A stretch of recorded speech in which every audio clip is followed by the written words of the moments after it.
Hello everyone, welcome back my channel. Ed Burns' advice on surviving bittersweet transition to becoming an empty nester. Ed Burns officially became an empty nester this year. The 56-year-old actor and filmmaker shares two children with wife Christy Turlington, Grace, 20, and Finn, 18. Burns, who recently published his first novel, A Kid from Marlborough Road, told Fox News Digital that he and his supermodel spouse made sure to plan projects and activities well in advance of their kids heading off to college. It has helped soften the blow. It's funny, Christy and I were laughing that we both made sure that we were each incredibly busy this fall, so we haven't had to really face it, Burns admitted, noting that the transition has been bittersweet. Obviously, we're so happy that the kids are happy and off starting their journey and loving their college experiences, he said. But you can't help but miss them like crazy. Burns shared that he's holding up just fine for now, but he has kept his word on staying busy. He's embarked on his first ever book tour, a bucket list moment for him as he gears up to enter his 60s. I had never really thought about writing a novel other than maybe when I was a senior in high school, he explained. I had a great creative writing teacher. She read a short story of mine, and she's the one who encouraged me to be a writer. She said, "That's what you should study in school." But when I got to school, I started studying film. I fell in love with filmmaking and screenplays. For 30-plus years, I have been thinking about writing a story like this one, he shared. I thought the story I was going to write was about the last generation of latchkey kids. During the pandemic, Burns was ready to write another screenplay. However, he didn't know when he, or anyone else, would be returning to the set. Now was the time to finally write that novel, he thought. My parents were in Florida at the time and couldn't get to New York, he said. I would speak to them every day on the phone. After about a week or two of just asking, "What did you watch on Netflix? What did you eat for dinner?" I started to ask my mom very specific questions about her life. What do you remember about the day you met Dad? What do you remember the day you graduated from high school?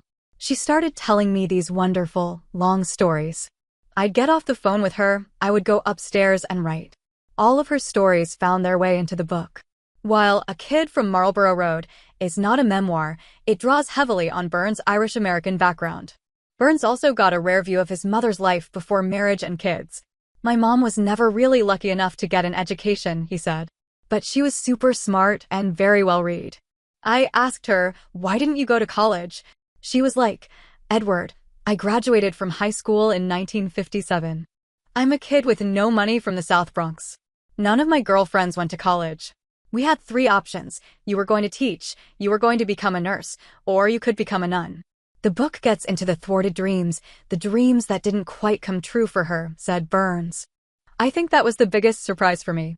As a young woman, she imagined that there was another world available to her.